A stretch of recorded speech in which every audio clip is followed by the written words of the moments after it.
Episode 4, The Clock That Stole Her Hours. Mina reached for the small, dusty lantern perched on her highest shelf. She'd always wondered what it was for. The moment her fingers brushed against its cool glass, the world around her dissolved. She wasn't in her room anymore.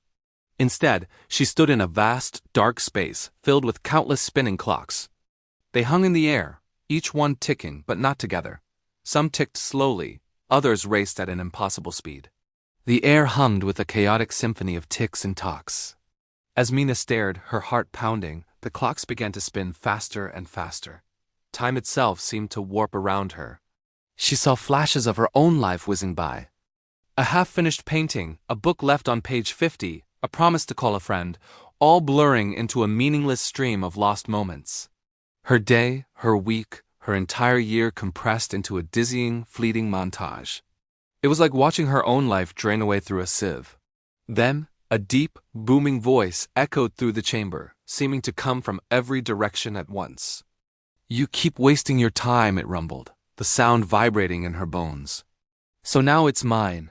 Panic seized Mina. This was her time, her life. She lunged forward, trying to grab one of the spinning clocks to reclaim just a single moment. But every time she hesitated, even for a split second, the clock she reached for would vanish into thin air, its ticking silenced forever. She scrambled desperately, her hands closing on empty space again and again. Tears streamed down her face as she saw more and more of her precious hours disappear. The weight of all her procrastination, all her "I'll do it laters," crashed down on her. It was too much. Finally, in a moment of pure desperation, she stopped, closed her eyes, and screamed into the void. "I'll use my time better, I promise. Just give me one more chance." Silence. Every single clock froze in place. The frantic ticking stopped. The world held its breath. In the center of the room, the small lantern she'd first touched reappeared, glowing with a soft, warm light. A gentle whisper, like the rustling of old pages, emerged from it. "Time is the only thing you never get back," it said softly.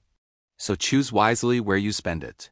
The light grew brighter, and just like that, Mina was back in her room, the lantern resting safely on its shelf. She looked at her unfinished painting, picked up her brush, and began to paint. Thank you for watching. If you enjoyed Mina's journey, don't forget to like and subscribe for more stories. See you next time.